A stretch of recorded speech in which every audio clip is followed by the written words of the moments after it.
Hoje o dia vai ser massa, galera. Meu nome é Ediel Siqueira e está entrando no seu feed nesse exato momento o Cuscuzcast, um podcast que tem como proposta falar sobre teologia, comportamento e cultura pop, com esse leve sotaque nordestino aqui, carregado, com gostinho de carne de charque, com gostinho de cuscuz, com gostinho de pé de moleque, com gostinho de cafezinho preto ao som de Luiz Gonzaga. E o tema dessa semana, velho, o tema dessa semana promete, velho. Mas antes da gente bater um papo sobre o tema desse episódio, eu queria mandar um recadinho para os nossos mantenedores, para os nossos patrocinadores, padrinhos, madrinhas, Clube do Cuscuz e outras cositas mais. Espera aí e já a gente começa o episódio.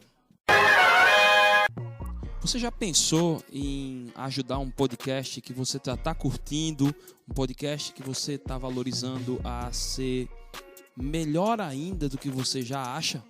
Pois é, chegou a hora de você ser padrinho ou madrinha do Cuscuzcast. A gente sabe do momento que a gente está passando, mas também a gente passou por uma reformulação para quem tem o desejo de nos ajudar de alguma forma. Então, a partir de R$1, meu velho, a partir de R$1 você já pode ser mantenedor, sendo padrinho ou madrinha do Cuscuzcast. E ainda pode ser, dependendo do valor que você contribuir, pode vir a participar de um clube seleto chamado Clube do Cuscuz. É o clube que é uma espécie de curadoria, com espaço de desconto, com espaço de discussões, com um bate-papo, sei lá, um bocado de coisa numa só. Eu acho que é até bom você entrar e fazer parte para você mesmo tirar suas próprias conclusões. Então não deixa de participar não. Você pode, volto a dizer, a partir de R$1, podendo fazer essa contribuição via cartão de crédito ou via boleto, e aí no caso de boleto, somente a partir de R$5 por causa das taxas, e fazer parte aí talvez do nosso Clube do Cuscuz. Então não deixa não. Vem, fala com a gente, quer saber como? Manda um direct pra gente pro nosso Instagram ou então manda mensagem pro nosso e-mail cuscuz@gmail.com. Instagram Cuscuzcast, e-mail cuscuzcast@gmail.com. Tá certo? Vamos embora, vamos para esse programa, porque senão o Júnior vai tirar meu couro e vai dizer que eu tô demorando demais. Tchau, tchau. Bem, pessoal, boa tarde, boa noite, bom dia, boa madrugada. Não sei a hora que você está escutando esse episódio. Também não sei o que você está fazendo enquanto está escutando. Você pode estar dirigindo, você pode estar tomando banho, você pode estar lavando os pratos, né? Então fique à vontade, está começando mais um Cuscuzcast. E essa semana a gente começa a fazer... a refletir sobre temas que levam ao Natal, né? Ao raciocínio, a ideia do Natal. Nós esse ano decidimos não fazer uma série específica para Natal, mas decidimos tirar as 2 próximas semanas para falar sobre questões relacionadas a Jesus ou a família ou alguns aspectos da vida de Jesus, enquanto ele esteve aqui na Terra. Então, o episódio de hoje, a gente está aqui com o pastor Miguel Cox, mais uma vez. É engraçado que a gente iniciou com o pastor Miguel Cox o ano de 2020, para falar sobre o seu livro Carta de Divórcio. E agora a gente vem falar com ele no penúltimo episódio de 2020, e falamos com ele no meio do ano também. Então, agora no penúltimo episódio de 2020, para falar de um outro livro dele, e que particularmente era um sonho de consumo aqui meu, trazê-lo para falar sobre esse livro, que é o Gerou Santa Maria Outros Filhos. Mais uma vez, obrigado, pastor Miguel, seja bem-vindo. Como é que o senhor está? Obrigado, Edeuzinho, pessoal do Cuscuzcast. É um prazer estar aqui com vocês novamente. E vamos lá, vamos ver o que é que a palavra de Deus nos ensina a respeito de Santa Maria, não é? Podemos chamá-la de santa, assim como chamamos os demais apóstolos, né? São Pedro, São Paulo, e na verdade todos nós somos santos. Eu estou aqui com o Santo Ediel, eu sou São Miguel, porque fomos lavados pelo sangue de Jesus. Não que haja virtude em nós mesmos, né? Mas apenas que o Senhor nos concede, o Senhor nos faz santo, né? Pela misericórdia, pela graça dele, E isso não vem de nós, é dom de Deus, como diz São Paulo, né? Amém, pastor. Olha, para quem ainda não conhece o senhor, né? Queria que o senhor se apresentasse, falasse aí um pouquinho pro pessoal quem é o Miguel Cox, além de ser o cara que me casou, graças a Deus, e casou meus pais e batizou minha irmã. Foi. Olha, eu sou pastor há muitos anos, me formei no Seminário Presbiteriano aqui no Recife. Eu também frequentei o Palavra da Vida em São Paulo durante 3 anos. E aí fui ordenado pastor, trabalhei muitos anos na igreja presbiteriana, depois trabalhei na igreja anglicana, que tornou-se depois igreja episcopal carismática, e trabalhei muitos anos com o reverendo Paulo Garcia, e agora eu voltei novamente para a igreja presbiteriana do Brasil. Morei nos Estados Unidos, fui pastor também lá nos Estados Unidos de uma igreja carismática e fui gerente de uma casa de transição para drogados, ex-prisioneiros, ex-prisioneiras, e trabalhamos também com esse pessoal e ali na Flórida, numa cidadezinha chamada Auburndale. E é um prazer estar aqui, né? Mas eu acho que o meu título mais importante é ser um servo de João Batista. Convém que Jesus cresça, né? Que ele cresça e que nós diminuamos. Amém, é isso aí. Pois é sempre importante levar sempre esse raciocínio. Pastor, como foi que surgiu essa ideia de falar num livro sobre Santa Maria e seus filhos? Olha, o que aconteceu na história da igreja cristã, a igreja cristã, que começou lá com os apóstolos, né? E não tinha nada de referência a Maria, inclusive nas cartas de Paulo, de Pedro, de Judas, de Tiago, não existe nenhuma, de João também, não existe nenhuma referência a Maria como mediadora, né, intercessora. Não existe nenhuma referência assim. Mas o que é que aconteceu? Durante a igreja foi se espalhando pelo mundo, né, e ali tinha o Império Romano que dominou até o quarto século. E então a igreja atuava dentro da cultura do império, não é? E havia muita idolatria. Os deuses romanos, né, comparados aos deuses gregos, isso a gente estuda na história. E os cristãos foram ganhando terreno. E em Roma havia a Nossa Senhora da Concórdia, que não tinha nada a ver com o cristianismo, era mais uma deusa, que era uma deusa para facilitar, melhor dizendo, para facilitar as relações humanas, por isso que era da concórdia, né? Para que houvesse paz, né? Então eles tinham essa deusa também. Então, quando no século IV, século V, por aí, Constantino, o imperador Constantino, tornou oficial a igreja cristã. Agora não era a igreja no império, mas passou a ser a igreja do império, não é? Então foi necessário fazer algumas concessões, né? E aí a igreja começa a ter imagens, já que não tinha imagem de ídolos, coloca as imagens de personagens da história da igreja, né? Dos apóstolos e de tantos outros, Santo Antônio, Santo Agostinho, e aí vai. E assim com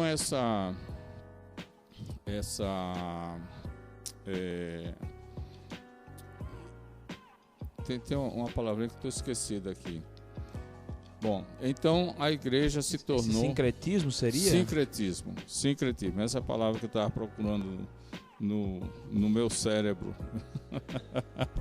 E ela estava escondidinha lá longe. Então, o sincretismo religioso aí trouxe, né, Maria como também se fosse um elemento de adoração, de ajuda, né, dentro da igreja, uma figura feminina, porque nós temos Deus Pai, Deus Filho, Deus Espírito Santo, Jesus como mediador, e aí quiseram também trazer a questão de Maria.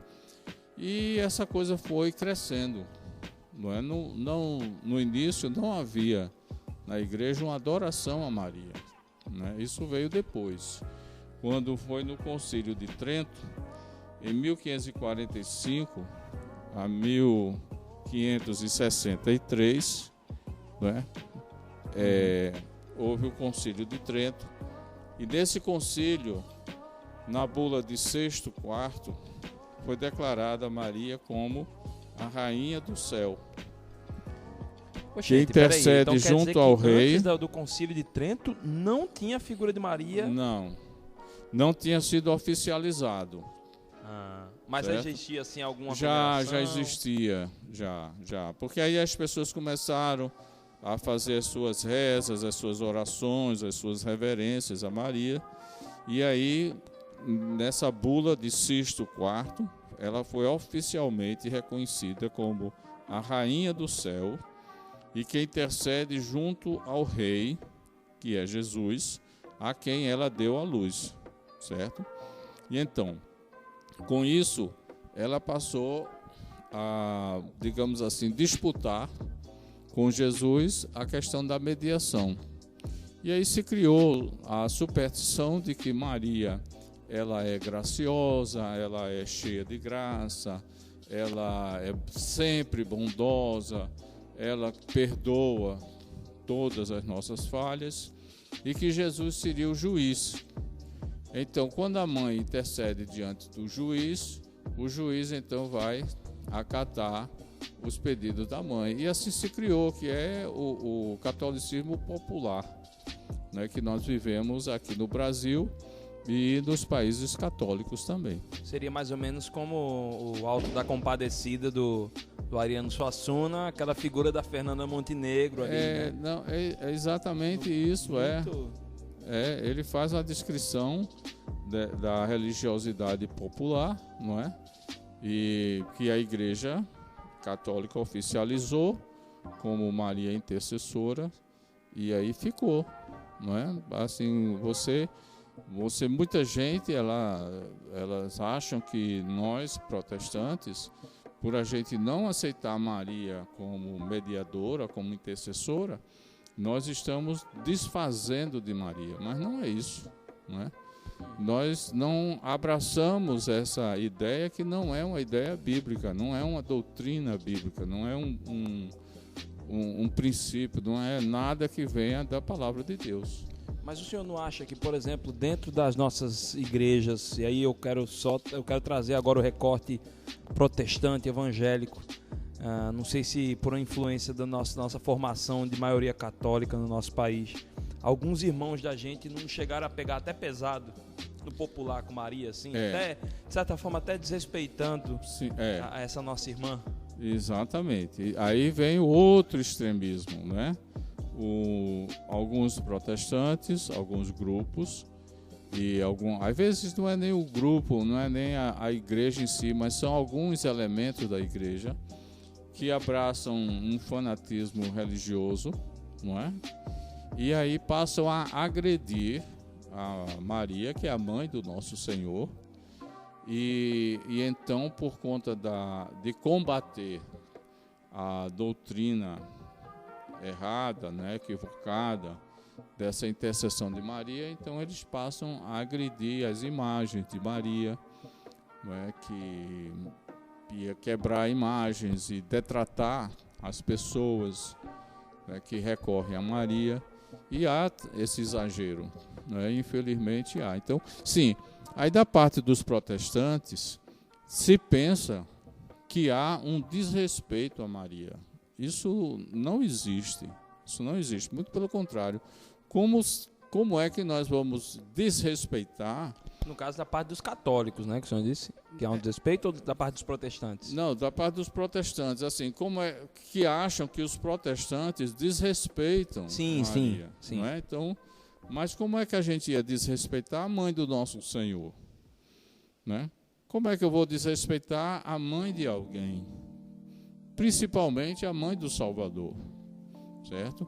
Então Maria tem o seu destaque. Maria foi a escolhida por Deus, não é? Então, entre todas as mulheres do mundo que nasceu, apenas Maria foi a mãe do Salvador. Então ela merece a nossa admiração, a nossa consideração, nosso respeito, nossa reverência. Mas até aí. Eu acho até que o respeito, e assim, eu acredito até que ela pode ter sido uma pessoa de uma fibra enorme, porque a cultura, né? Porque a cultura, pastor, daquela época era muito mais cruel do que a de hoje, no sentido assim, poxa, uma jovem, provavelmente adolescente, grávida, e aí? Não era casada, né? Ela era noiva, ou seja, era desposada, não é, com José. Aqueles casamentos que as famílias fazem, né? Alguns países ainda hoje existe esse costume dos pais da família fazer o casamento, né? Eu mesmo tive um amigo que ele disse que se deu muito bem com a esposa, mas ele não escolheu a esposa. Foram os pais que fizeram o casamento deles quando eles eram adolescentes. Quer dizer, fizeram o casamento assim, eram prometidos em casamento. Quando se tornaram adultos, aí realmente se casaram. É a mesma situação de José e Maria. Então já era um noivado, né? A gente chama hoje um noivado, um compromisso entre os dois que havia. Mas eles não eram casados ainda, né? Quando então Maria ainda jovem e José também, né, jovem. E Maria, então, recebe a visita do anjo Gabriel, e o anjo diz que ela vai ficar grávida.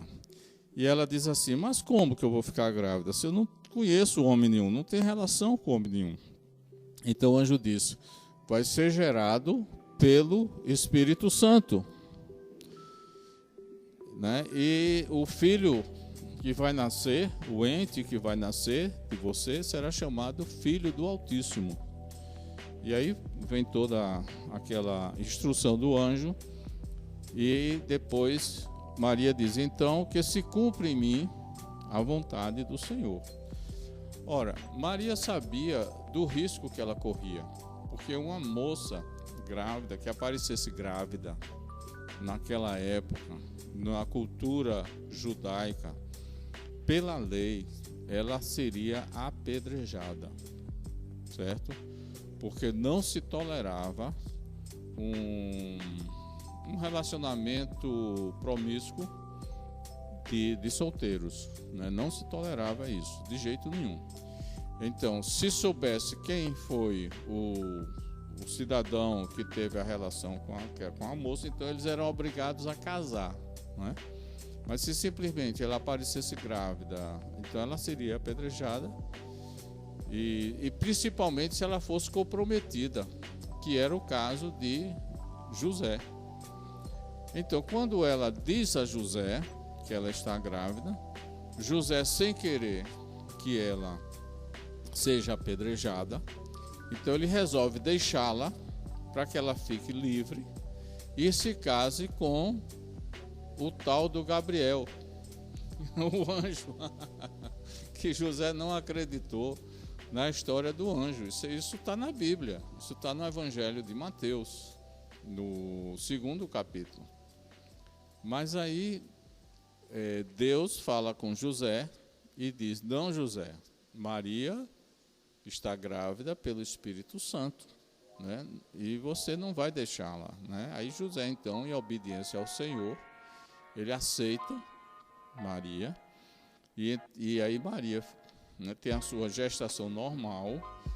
Eles então realizam o casamento, digamos assim, e quando ela dá à luz ao filho, Jesus, que é o seu primogênito, então até lá eles não tiveram, não coabitaram, não tiveram relações sexuais, né, até lá. Então é o que a Bíblia diz, que José não a conheceu até que ela deu à luz ao filho, né, a quem chamou de Jesus. Então não a conheceu até que, ou seja, até o nascimento de Jesus. Jesus nasceu e, passado o período de purificação, se eu não me engano eram 30 dias acho que eram 30 dias de purificação, e aí depois então o casal podia voltar a ter o relacionamento normal. No caso de José e Maria, eles começaram um relacionamento, né, sexual normal, como todo casal. E aí vem outra questão. Pois é, essa outra questão aí é que eu já fiquei, eu disse, rapaz, como é que vai ser isso aí agora? Durante a Idade Média, né, começou as pessoas a quererem muita santificação e os teólogos começaram a definir o sexo como um mal necessário. Ou seja, o sexo sempre era mal. O sexo sempre era pecaminoso, certo? E aí vem, ora, se o sexo é pecaminoso, Maria não podia ter relação com José. Então, se ela era uma santa, então ela não podia pecar. E se ela tinha relação com José, ela estava pecando. Então, aí se criou, não é? A eterna ou a perpétua virgindade de coitado Maria. de José e coitado de Maria. Pois é, rapaz. Aí, mas aí você vê o seguinte, que isso foi uma ideia muito posterior à história do Antigo Testamento. O sexo não é pecado desde que seja, né, praticado entre o casal, em amor. Isso, Deus honra o leito sem mácula, está lá no livro de Hebreus, né? Deus abençoa e honra. Então, a relação do casal não é uma relação pecaminosa. Deus não criou o sexo pecaminoso, certo? Então, Maria e José, inclusive, voltando um pouquinho, teve até um teólogo da igreja, estou esquecido o nome dele, parece que era Pafúncio, um nome assim, que ele dizia que entre o casal, o sexo é sinal de castidade. Então, assim, o sexo era santo, entendeu? Então, o casal jamais pecava nas relações sexuais, sendo um casal, né? Aí o que a gente vive numa humanidade em que se pratica toda sorte de erros, né? Inclusive aberrações. Então, essas aberrações, esses erros, que são pecados, não são autorizados por Deus, né? São até muitas vezes práticas abomináveis ao Senhor. Existe algum motivo para que esses irmãos teólogos lá na Idade Média passassem a defender que o pecado era algo mau? Olha, não, isso foi uma criação, digamos assim, da cabeça de pessoas que não estudaram direito a Bíblia. Porque, veja, tem o outro, João Crisóstomo, ele também, né, um dos pais da igreja, né, da antiga. João Crisóstomo, ele era muito, digamos assim, muito puritano.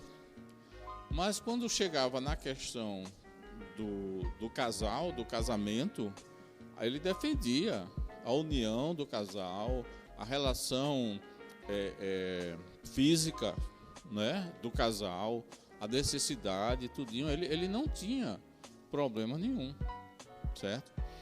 E assim que deve ser, não é?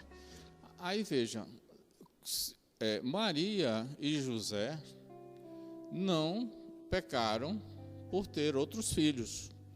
E é o que registra todos os 4 evangelhos, Mateus, Marcos, Lucas e João, todos 3 registram os irmãos de Jesus, né? Tiago, Simão, José e Judas, certo? Foram irmãos de Jesus. Inclusive Tiago e Simão, eles morreram como mártires da igreja, não é? Bom, mas aí o que é que os teólogos... E o Judas não foi o Iscariotes, foi o Judas que escreveu a carta, né? A carta, exatamente.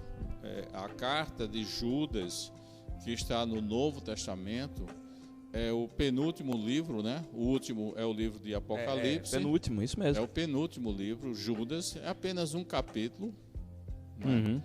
Então, esse Judas é Judas, irmão de Jesus. Jesus tinha um irmão chamado Judas. Agora havia outro Judas. Judas era um nome muito comum. Judas, Judá. Jesus era um nome comum. Jesus era um nome comum. Lá em Colossenses, no final da carta aos Colossenses, tem o outro Jesus, que não é Jesus Cristo, não é? Aí fala num irmão lá chamado Jesus. E entre os de fala espanhola, né? Os hispânicos, existe muita gente com o nome de Jesus, não é? Eu tive amigos, né, com o nome de Jesus. Então, e naquela época eram nomes comuns. E é engraçado, né? Quando eu era mais novo, a minha mãe dizia assim: eu não sei como a pessoa coloca o nome do filho de Jesus para não igualá-lo, né? Mas era muito mais uma questão cultural, né? Eu acho que aqui em língua portuguesa não rola por causa disso. Aqui realmente, e também você veja, são nomes que até criam um estigma, né, na pessoa. Eu tive um colega Jesus, e quando eu era adolescente, né, e naquela época não existia esse negócio de bullying, né, todo mundo tinha apelido, todo mundo zoava com todo mundo, né, e Jesus, quando chegava, ei, chegou Jesus, aí fazia aquela anarquia todinha, entendeu? Quer dizer, é um estigma, né? Por exemplo, você não vê ninguém com o nome de Judas, porque Judas se tornou o sinônimo de traidor, né? Quando você se refere a alguém assim, você é um Judas, você está ofendendo. Ou senão ninguém bota o nome de Nabucodonosor, que é sinônimo de nome feio, né? Exato. Nabucodonosor, o cara nasce uma vez na vida, a mãe bota o nome de Nabucodonosor, complicado, né? É um nome enorme, né? É muito feio. Então, mas voltando aqui, então no Novo Testamento, né, narra que Jesus tinha os seus irmãos e então Maria, ela deu à luz a outros filhos e tinha irmãs que a gente não sabe quanto eras, porque não tem o nome delas, não dizem quantas são, mas como está no plural, no mínimo 2 irmãs. Então ele teve 4 irmãos e pelo menos 2 irmãs. Então no mínimo Jesus aí teve 6 irmãos. 6 irmãos. A gente pode, irmãos, né, e irmãs, exato. Cogitar aí um mínimo. Exato. Um máximo fica mais difícil, né? Uhum. Exatamente. Aí veja, esses irmãos de Jesus, está lá no Evangelho de Mateus, tem lá em Marcos também, Lucas e no Evangelho de João, como já falei. Então, no Evangelho de Mateus, diz assim, que Jesus terminou as parábolas. Eu estou lendo aqui da tradução ecumênica brasileira, né, que é uma tradução da Bíblia aprovada pelos católicos, pelos protestantes, né, por outras igrejas também. Então, veja, é chamada a tradução ecumênica. Eu uso essa tradução justamente para dizer, não, é a tradução protestante, é tendenciosa. Não, não é.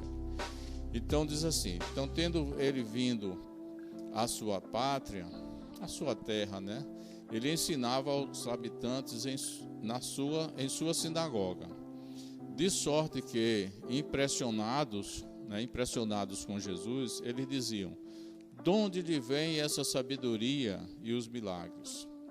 Não é ele o filho do carpinteiro? José era carpinteiro, então não é ele o filho do carpinteiro? Não se chama sua mãe Maria?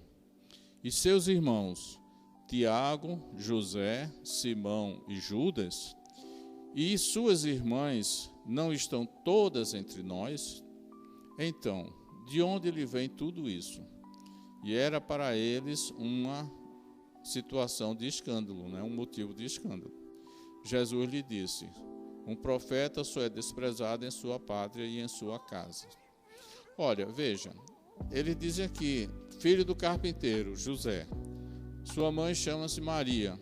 Seus irmãos, Tiago, José, Simão e Judas. E suas irmãs que estão entre nós. Então, veja, o texto é muito claro. Mas aí, o que é que aconteceu? Quando se criou a doutrina de que Maria é santa, de que Maria é imaculada, imaculada significa que ela nunca cometeu pecado, sem mácula nenhuma.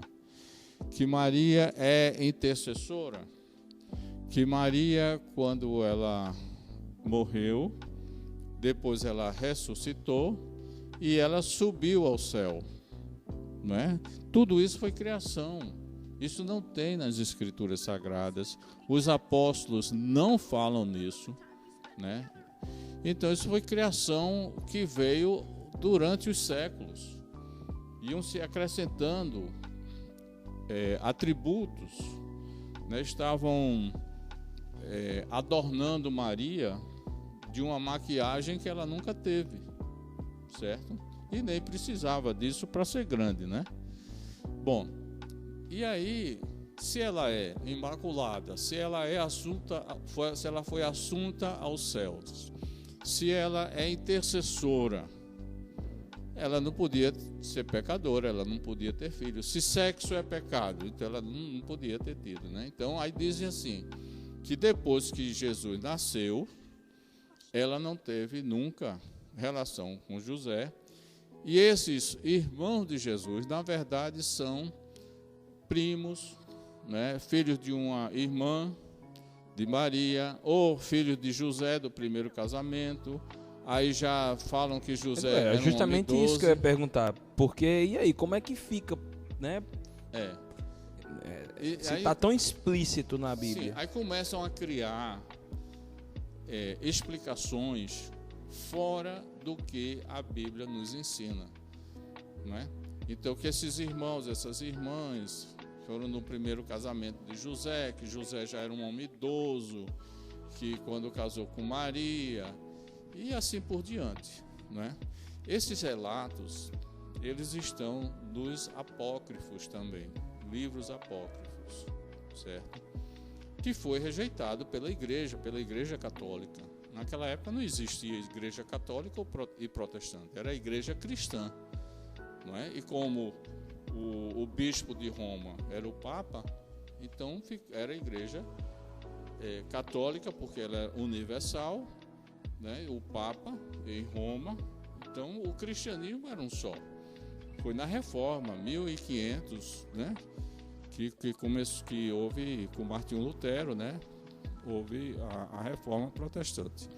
Mas, então, aí se criou muitas coisas sobre Maria que você não encontra no Novo Testamento, que é justamente os escritos apostólicos, os principais. Olha, não encontra nem São Paulo, nem São Pedro, nem São Tiago, nem São João, nenhum deles dizendo assim, rezem por Maria, ou rezem a Maria, né? Orem, né? Não esqueçam da mãe do nosso Salvador. Não existe nada disso, nunca. Ele sequer mencionam Maria, certo? Então, se Maria fosse intercessora, claro que eles iam dizer, não é? Olha, Jesus e Maria também, mas eles não dizem isso, né? São Paulo é muito taxativo numa passagem que ele diz assim: há um só Deus e um só mediador entre Deus e os homens, Jesus Cristo, homem. Jesus Cristo, homem, porque ele foi quem encarnou, ele é o nosso irmão humano que intercede junto ao Pai. Pronto. Não existe nenhum outro intercessor, não existe intercessão de anjos, não existe intercessão de santos, só existe a intercessão de nosso Senhor Jesus Cristo. E Jesus disse: ninguém vem ao Pai senão por mim. É verdade. E é interessante que o senhor vai falando aí, comentando, e diz, realmente não há nenhuma menção a lembrar de Maria no papel da intervenção. E eu pensei justamente nesse texto de Paulo, e aí eu disse assim, poxa, se houvesse, o texto seria escrito diferente, né? Exato. Seria Jesus Cristo homem e sua mãe, ou a mãe e seu filho, né? Outra coisa, os credos antigos da igreja, o credo apostólico, né, que diz que Jesus foi concebido, né, por obra e graça do Espírito Santo, da Virgem Maria, está corretíssimo. E também no credo niceno, não é? Mas eles não falam de Maria como intercessora de jeito nenhum. E no credo niceno é muito importante isso, porque o credo niceno ele vem mais na frente. Eu não estou lembrado exatamente o século, mas foi aí pelo século V, mais ou menos, da era cristã, que quem foi um dos redatores do credo niceno foi Atanásio. É conhecido como Atanásio o Grande, não é? E Atanásio, juntamente, não ele sozinho, mas juntamente com a equipe que trabalhou com ele, eles colocaram assim Jesus Cristo como Deus de Deus, luz de luz, eternamente gerado pelo Pai, gerado e não feito, certo? Isso aí é a base do que nós chamamos da cristologia, que é a doutrina de Cristo. Então, a Igreja Católica, oficialmente, tem a mesma cristologia da doutrina da Igreja Protestante, certo? Que Jesus é Filho de Deus, que encarnou entre nós, que Ele é 100% homem e 100% Deus. Jesus, quando encarnou, ele não deixou de ser Deus, não é? E quando ele foi assunto ao céu, ele não deixou a natureza humana. Tanto é que ele aparece, após a sua ressurreição, e mostra aos discípulos as suas chagas, né? A da crucificação. Só que agora ele está com um corpo transformado. Não é esse corpo biológico que nós temos, certo? Aí veja a incoerência. Se Maria é uma deusa, né, como eles querem, né, porque Maria é intercessora, Maria subiu ao céu, né, é tanta coisa sobre Santa Maria. Se Maria é uma deusa, onde está a natureza humana de Jesus? Ou seja, entendeu? Contradiz verdade. Toda a cristologia. Verdade. E aí fortalece justamente o argumento que o senhor falou do Atanásio Grande, quando ele faz gerado, mas não feito. Não gerado por um homem, Maria, mas não feito por Maria e José, feito por Deus. O homem só é o canal. A linguagem que ele usa, porque veja, é muito difícil a gente definir essas coisas, porque são mistérios divinos, mas ele usa a linguagem eternamente gerado pelo Pai, né? Quer dizer, Jesus sempre existiu. E outra coisa, onde é que se fala que Maria sempre existiu? Não tem. Então, a desnecessidade de criar, ou melhor, de fazer com que Maria seja uma deusa. Agora, por outro lado, Maria merece, claro, nosso respeito, merece ser honrada. Ela é a mãe do Salvador, ela engravidou do Espírito Santo, sendo virgem, né? Nós confirmamos o credo apostólico, creio em Deus Pai Todo-Poderoso, Criador dos céus e da terra, etc., né? O qual, creio em Jesus Cristo, o qual foi concebido né, pela Virgem Maria, por obra e graça do Espírito Santo, etc, etc. Então, nós adotamos o credo apostólico como adotamos o credo niceno também. Mas nenhum deles, nem no Novo Testamento, apresenta Maria como a deusa, como a protetora, como eternamente santa, não sei o quê, tantas coisas assim que isso é um exagero desnecessário, né, sobre a pessoa de Maria. Nós honramos Maria e a melhor forma de honrar Maria é do jeito como ela é. Outra coisa também que é esquisito é o seguinte: ora, Maria teve 4 filhos e filhas e a igreja não aceita.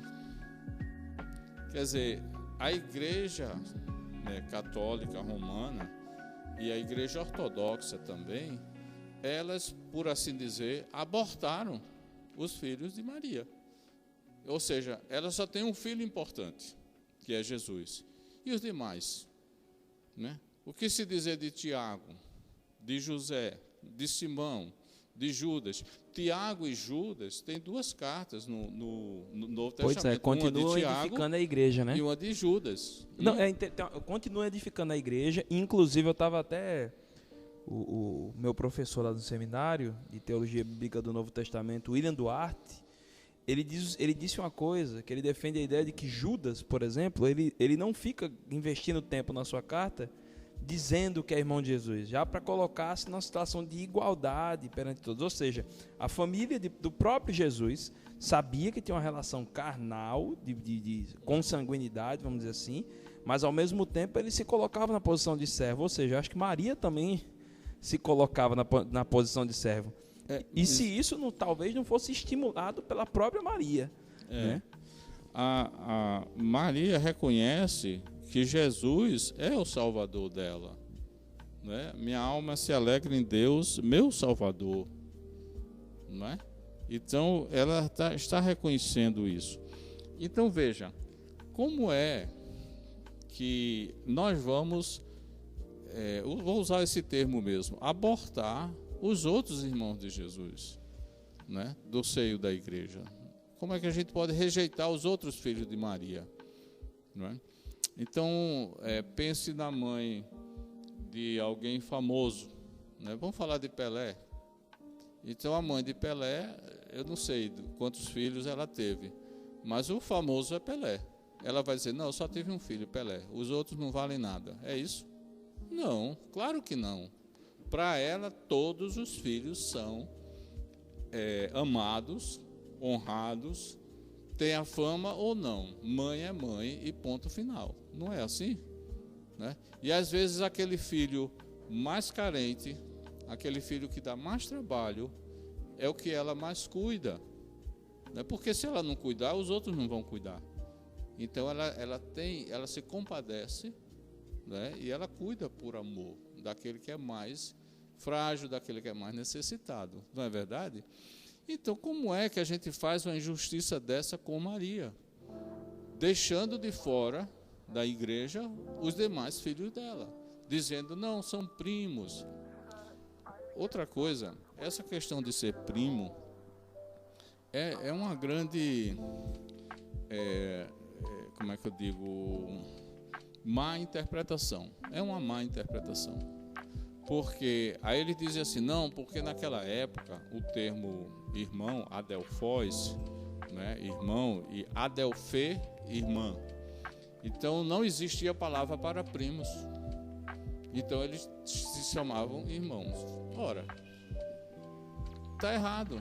Existe a palavra para primo. Singeneis é a palavra para primo, que São Paulo usa. Meu primo Herodião. Mesmo. Maria, quando vai visitar Isabel, sua parenta, né? Parenta, prima. Faz todo sentido, tanto que é bem enfatizado. Meu primo, parenta, prima. Exatamente. Né? Então tem lá várias passagens na Bíblia fala de relação de parentesco, certo? Fala do neto, né? eu não estou com a passagem aqui, mas também tem a palavra para neto no Novo Testamento. Ou seja, e outra coisa, a palavra irmão, ela, na verdade, ela tem dois sentidos. Ela tem o sentido, digamos assim, familiar, né? Se eu me refiro a meu irmão, que é filho de meu pai e minha mãe, né? Na verdade, eu tive 8 irmãos e irmãs, somos 9 lá em casa. Então, se eu me refiro a um dos meus irmãos ou uma das minhas irmãs, eu estou me referindo a um irmão ou uma irmã biológica, filha de papai e mamãe. Então, esse é um sentido biológico, físico, digamos assim, um literal, não é? Um sentido literal. Meu irmão Adolfo, meu irmão Torquato, Matias, então, e assim por diante. E há o outro sentido. Eu posso dizer, meu irmão Ediel. Você não é filho de papai e mamãe, mas você é irmão em Cristo, né?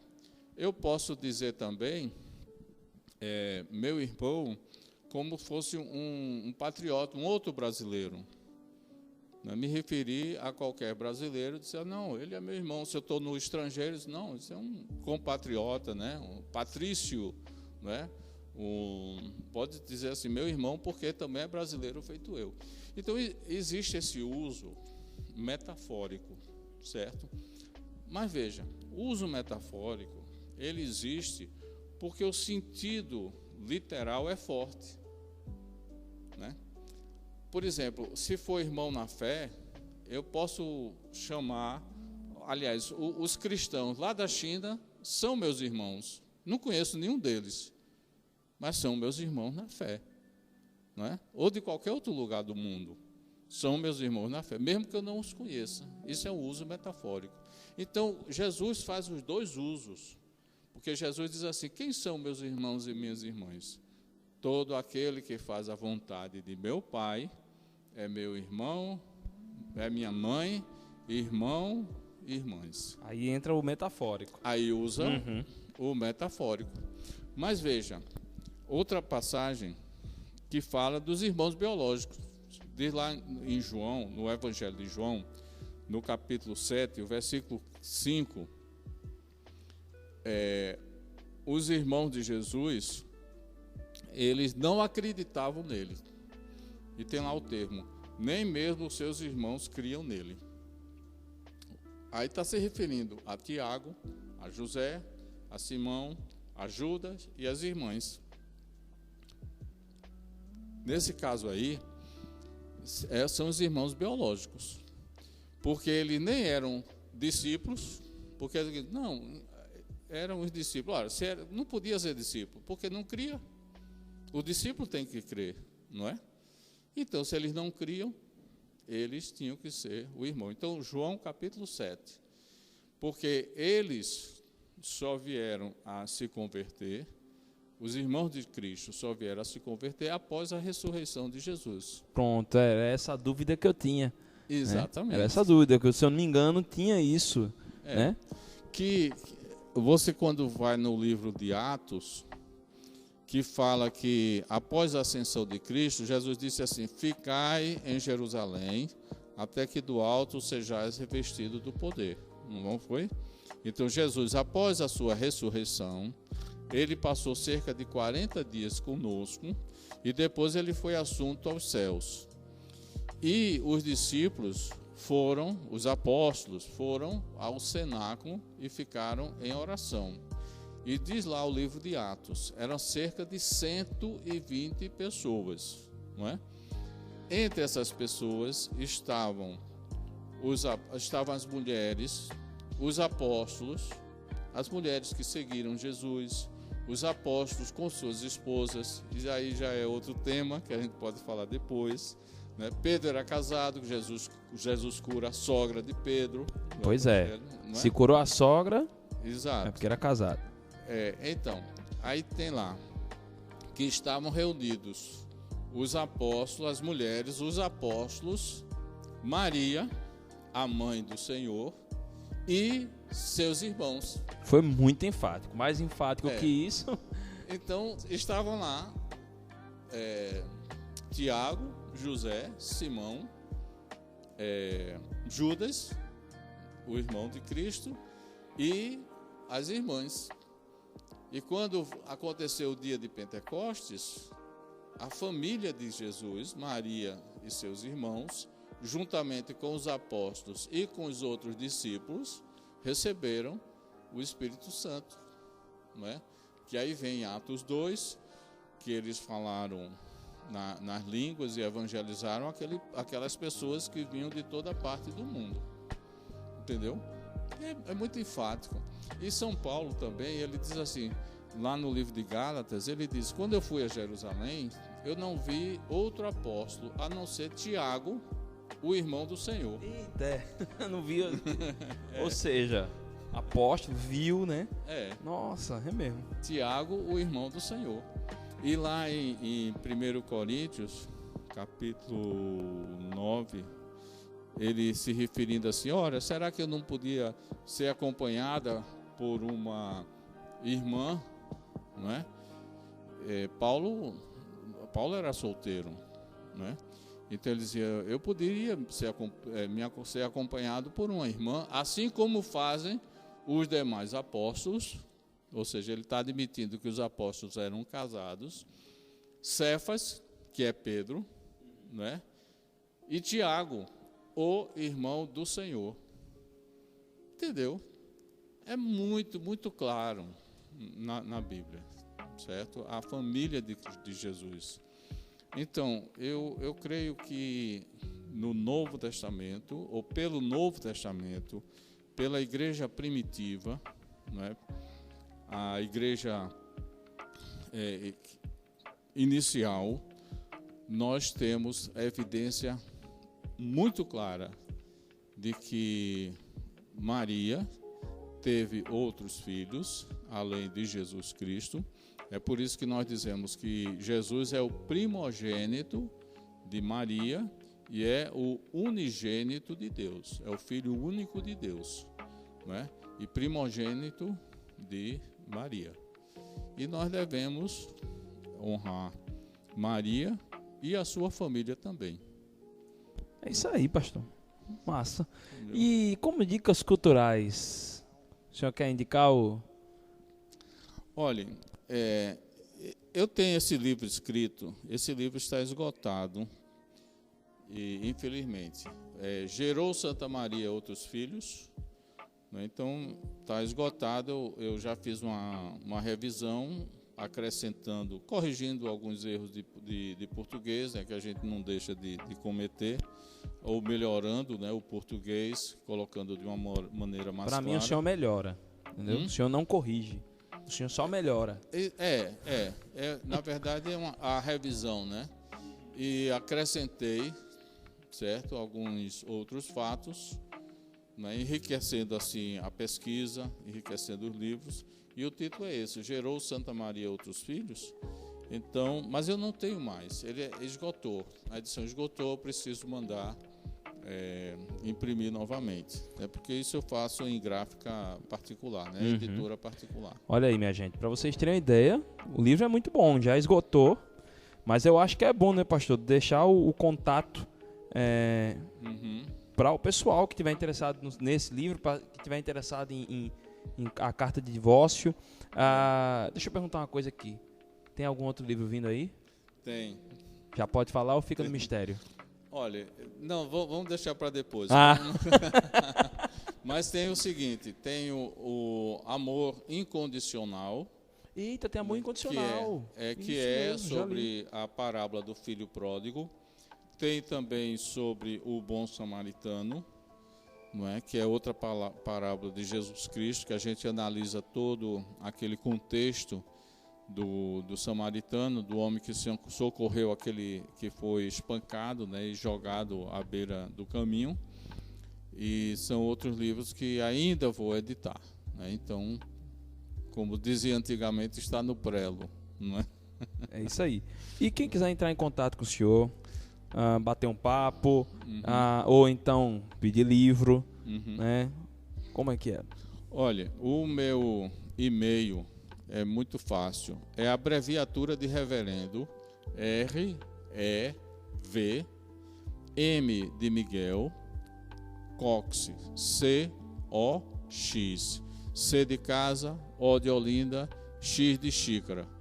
Então, revmcox@gmail.com, certo? Esse é o meu e-mail. O meu WhatsApp e o meu telefone é 81997386916. 81997386916, que é o mais fácil, né? Pelo WhatsApp é o que eu uso mais, viu? E o livro A Carta de Divórcio eu tenho bastante, né? Ainda tenho bastante livros. Quem quiser, né, pode mandar uma mensagem pelo WhatsApp, se identifique, né? Diz: olha, meu nome é tal, estou interessado no livro A Carta de Divórcio, que não é uma defesa ao divórcio. Inclusive, a gente tem um comentário sobre esse livro no episódio 16 do Cuscuz Cast. Foi muito bom. É um livro assim que, para mim, me tirou muito mito, né, que eu tinha na cabeça, né? Então foi muito bom. Alguns pastores que têm lido esse livro, todos eles só teceram elogios, não é? O meu pastor, eu frequento a igreja presbiteriana de Olinda, meu pastor Adalto Lins, ele disse que foi o melhor livro que ele já leu em português, não é? E isso ele disse quando eu não era membro da igreja. Esse elogio do pastor Adalto, né, não é qualquer um, né? É um homem culto, sério, né? Muito culto, né? Muito culto mesmo. Foi meu diretor no Agnes. Foi, exatamente, né? Um homem muito experiente, um pastor muito experiente na vida, conhecedor dos fatos. Não é? Isso para mim foi um elogio muito grande, fora outros pastores. Não é? O pastor Adalto é pastor e advogado, então ele lidar com isso aí, exato, talvez com uma certa frequência. Exatamente. Né? E tem um casal também muito conhecido, o pastor Enos e Lucila, eles moram pastor em São Enos Paulo. Moura? Enos Moura, e Lucila. E Enos disse: nós fizemos a nossa devocional lendo o seu livro 2 vezes. E ele disse e que gostaram demais do livro. Né? Que então, legal. São referências assim, sem Moura. Preço, né? Pois é, com certeza. Com certeza. Pastor, muito obrigado, viu? Eu agradeço, Edelzinho, pela satisfação de estar aqui mais uma vez. Não é? E esse assunto não encerra, porque há perguntas, há tantas coisas aí. Sem dúvida. As pessoas podem entrar em contato comigo e torcer para que eu possa logo reeditar, não é, esse livro. Então pronto, já ficou aí, torcer, né? Então manda um e-mail para ele, faz: pastor, por favor, reedita esse livro que eu quero. Então já facilita, né? Olha, pastor, muito obrigado, certo? Assim, aqui a casa é abertíssima, a casa do Cuscuz Cast é abertíssima para o senhor. Então sinta-se sempre à vontade e amado por nós. O senhor é especial demais na minha vida, da vida da minha família, né? Muito obrigado, eu agradeço Deus demais abençoe, e estou à disposição, viu? Precisando, massa. É só ligar e a gente marcar. Gente, a gente vai encerrando o bate-papo de hoje. Esse bate-papo estava tão bom que eu falei vai encerrando e parecia que eu estava no Jô Soares, no meu ouvido, aqui na minha imaginação, escutando a turma falando né? Porque realmente foi um bate-papo muito gostoso, um tema muito legal de ser falado. E se você tem interesse sobre o tema, eu acho que Pastor Miguel é um cara excelente para você trocar umas figurinhas aí e quem sabe já ter algum dos seus livros aí, tá certo? Deus abençoe vocês e um beijo do Barbudo. Esse podcast foi produzido por Red.